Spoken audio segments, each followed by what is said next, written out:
મિત્રો, આજની ખબરોથી શરૂઆત કરવા પહેલા એક રિક્વેસ્ટ છે કે તમે આ વિડીયોને લાઇક કરી દો, કારણ કે જ્યારે તમે વિડીયોને લાઇક કરો છો ત્યારે જ YouTube અન્ય લોકોને આ વિડીયો બતાવે છે. તેથી અમારા માટે તમારો એક લાઇક ખૂબ જ જરૂરી છે. મિત્રો, સમાચાર જોવા પહેલા અમારું આપને એક પ્રશ્ન છે.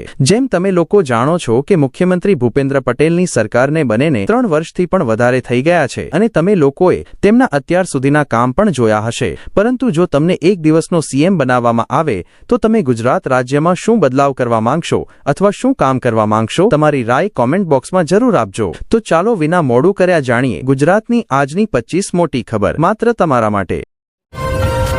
ભાવનગર શહેરના કરચાલિયા ઉપનગર વિસ્તારમાં તેના મિત્ર સહિત 4 લોકોએ 5000 રૂપિયાના વિવાદને લઈને મેલડી માતા મંદિર સામે તેમના મિત્ર મોહિત નરેશભાઈ તેભાનીની છરી મારીને હત્યા કરી દીધી. લોહીલુહાણ હાલતમાં પડેલા યુવકને હોસ્પિટલ લઈ જવામાં આવ્યો, જ્યાં સારવાર દરમિયાન તેનું મોત થયું. નોંધનીય છે કે શહેરમાં એક વધુ હત્યાની ઘટનાએ કાયદો અને વ્યવસ્થા પર પ્રશ્નચિહ્ન ઊભા કર્યા છે. ગીર જંગલમાંથી એક અદ્ભુત અને રોમાંચક નજારો સામે આવ્યો છે, જેને જોઈને વન્યજીવ પ્રેમીઓ અને પ્રવાસીઓ આશ્ચર્યચકિત થઈ ગયા છે. સામાન્ય રીતે ગીર સફારીમાં 1 કે 2 સિંહો જોવા મળતા હોય છે, પરંતુ 11 સિંહોનો વિશાળ જૂથ એક સાથે સફારી રૂટ પર ફરતો જોવા મળ્યો. આ નજારાએ ફરીથી સાબિત કર્યું કે ગીરનો જંગલ સાચે જ જંગલી રાજ્ય છે. ઢોલેરા ભાવનગર હાઈવે પર મૂડી પાટિયા પાસે 2 કાર વચ્ચે ભયંકર અથડામણ થઈ. અકસ્માતમાં 4 લોકો ઘાયલ થયા, જેમાંથી એકનું સારવાર સમયે મોત થયું. મૃતક પીપળી શ્રીનાથ હોટલના માલિક મુનાભાઈ પીપલીવાલા હતા. અકસ્માત પછી તેમને ગંભીર ઈજાઓ થતા તરત જ હોસ્પિટલ લઈ જવામાં આવ્યા.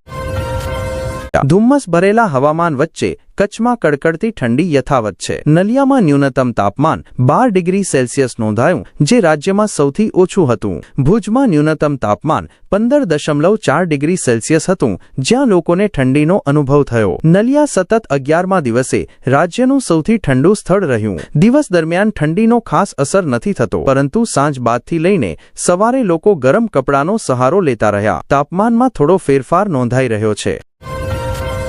સરદાર વલ્લભભાઈ પટેલની 150મી જન્મજયંતિને અવસર પર આજે તેમના જન્મસ્થળ કરમસદથી રાષ્ટ્રીય એકતા યાત્રા શરૂ થઈ. આ ઐતિહાસિક યાત્રાને દેશના પ્રધાનમંત્રી નરેન્દ્ર મોદીએ વર્ચ્યુઅલી હરી ઝંડી બતાવી. આ કાર્યક્રમમાં ગુજરાતના મુખ્યમંત્રી ભૂપેન્દ્ર પટેલ અને ત્રિપુરાના મુખ્યમંત્રી માણિક સાહા ખાસ ઉપસ્થિત રહ્યા. બંને મુખ્યમંત્રીઓએ પદયાત્રામાં જોડાઈ સરદાર પટેલને શ્રદ્ધાંજલિ આપી. આ યાત્રા કુલ 152 કિલોમીટરની રહેશે અને કેવડિયા સ્થિત સ્ટેચ્યુ ઓફ યુનિટી ખાતે પૂર્ણ થશે. ગઈકાલે નવાપારા કબ્રસ્તાન પાસે સરકારની જમીન પરના અતિક્રમણ દૂર કરવા માટે બુલડોઝર ચલાવવામાં આવ્યો. વર્ષોથી ચાલી રહેલા ગેરકાયદેસર ગેરેજ, કબાડીની દુકાનો અને એક ધાર્મિક સ્થળ સહિત કુલ 25 થી 30 અતિક્રમણો દૂર કરવામાં આવ્યા. નગર સર્વેક્ષણ વિભાગના અંતિમ નોટિસ પછી નગર મામલતદાર અને 100 થી વધુ પોલીસકર્મીઓની હાજરીમાં સવારે કાર્યવાહી કરવામાં આવી. આ કાર્યવાહી દરમિયાન આશરે 60 કરોડ રૂપિયાની કિંમતના 3000 થી 3500 ચોરસ મીટર જેટલા સરકારી વિસ્તારને ખાલી કરવામાં આવ્યો.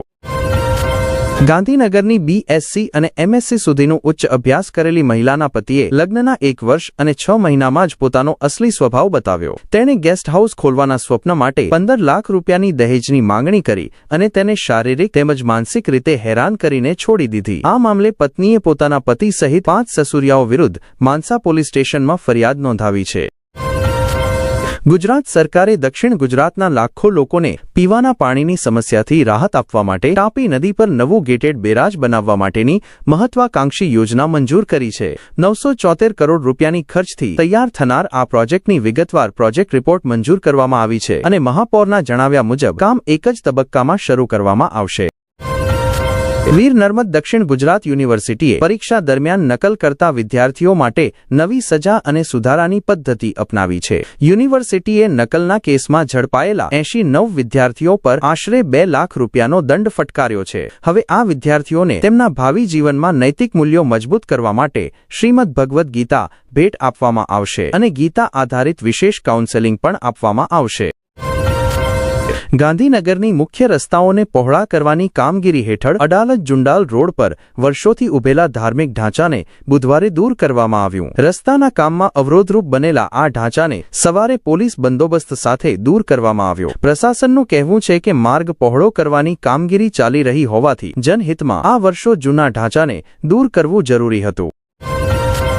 મહારાષ્ટ્રના નાશિક જિલ્લાના મામેગાંવમાં 4 વર્ષની નિર્દોષ બાળકી સાથે થયેલા અમાનવીય બળાત્કાર અને હત્યાની ગુંજ સુરતમાં પણ સાંભળાઈ. આ કૃત્યના વિરોધમાં સુરતના ઉધના વિસ્તારમાં બાળકી માટે ન્યાય અને આરોપીઓને ફાંસીની માંગ સાથે વિશાળ કેન્ડલ માર્ચ કાઢવામાં આવ્યો. મહિલાઓ સહિત અનેક લોકો જોડાયા. સુરતની એક યુવતીએ કહ્યું, બળાત્કારીઓના હાથ કંપવા જોઈએ અને તેમને મોતની સજા મળવી જોઈએ. સૌરાષ્ટ્ર કચ્છના 61 લાખ વપરાશકર્તાઓને વીજળી પૂરું પાડતી PGVCL સિસ્ટમ દ્વારા સરકારી કચેરીઓના બાકી બિલોની વસૂલાતમાં બેદરકારી સામે આવી છે. PGVCLની સૌરાષ્ટ્ર તથા કચ્છની 11 સર્કલ હેઠળની કુલ 69 નગરપાલિકાઓ પાસે 398 કરોડ રૂપિયાની માંગ છે. એટલે કે છેલ્લા 2 વર્ષથી આ નગરપાલિકાઓએ કરોડો રૂપિયાના વીજબિલ ચૂકવ્યા નથી. રાજકોટ શહેરમાં સૌરાષ્ટ્રની સૌથી ઊંચી ગગનચુંબી ઇમારત બનશે. ગુજરાત સરકારની ટોલ બિલ્ડિંગ પોલિસી હેઠળ રાજકોટ મ્યુનિસિપલ કોર્પોરેશને 145 મીટર ઊંચી સ્કાયલાઇન ઇમારતના નિર્માણને મંજૂરી આપી છે. આ નિર્ણય રાજકોટ શહેરના આધુનિક શહેરી વિકાસનું નવું યુગ શરૂ કરશે. અહમદાબાદ ઉદયપુર નેશનલ હાઈવે 40 પર હિંમતનગર નજીક GIDC ઓવરબ્રિજ પર મંગળવાર રાત્રે ભયંકર અકસ્માત થયો.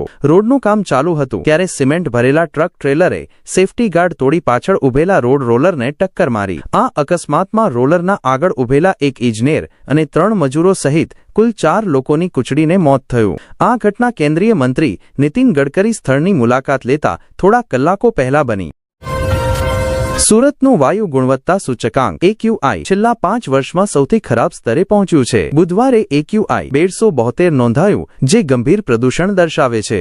છતાં શહેરના કેન્દ્રમાં આવેલું મુખ્ય AQI બોર્ડ બંધ મળ્યું, જેને કારણે નાગરિકોમાં ભારે અસંતોષ જોવા મળ્યો. સુરેન્દ્રનગર જિલ્લામાં રસોઈ ગેસ સિલિન્ડરની ગેરકાયદેસર સંગ્રહ અને વેચાણ વિરુદ્ધ પુરવઠા વિભાગે મોટી કાર્યવાહી કરી છે. લીંબડી ધંધુકા હાઈવે પર એક રેસ્ટોરન્ટમાંથી આશરે 7,16,000 રૂપિયાનો માલ જપ્ત થયો. ભરૂચના એક યુવકનું વડોદરા શહેરમાંથી અપહરણ કરીને ખંડણી માંગનાર પોલીસકર્મી સહિત 2 આરોપીઓને રિમાન્ડ પૂર્ણ થતા જેલ મોકલાયા. પોલીસકર્મી યાજ્ઞિક ચાવડાને ગોધરા જેલ અને આફતાબ પટાણને વડોદરા સેન્ટ્રલ જેલ મોકલાયા. આ કેસમાં એક પોલીસકર્મી સહિત એક વધુ આરોપી હજી વોન્ટેડ છે. યુવતી વિરુદ્ધ પણ વોરંટ બહાર પડાયું છે. પંચમહાલ જિલ્લાના ગોધરા તાલુકાના નાદીસર ગામમાં સરકારી તેમજ ગૌચાર જમીનમાંથી કરોડો રૂપિયાની ખનીજ ચોરીનો મામલો સામે આવ્યો છે. ખાણ ખનીજ વિભાગે GPSથી માપણી કરી અને કુલ 4.64 કરોડ રૂપિયાની માટી અને મોરમની ચોરીની પુષ્ટિ કરી. આ મામલે ગઈકાલે 3 લોકો વિરુદ્ધ ફરિયાદ નોંધાવવામાં આવી.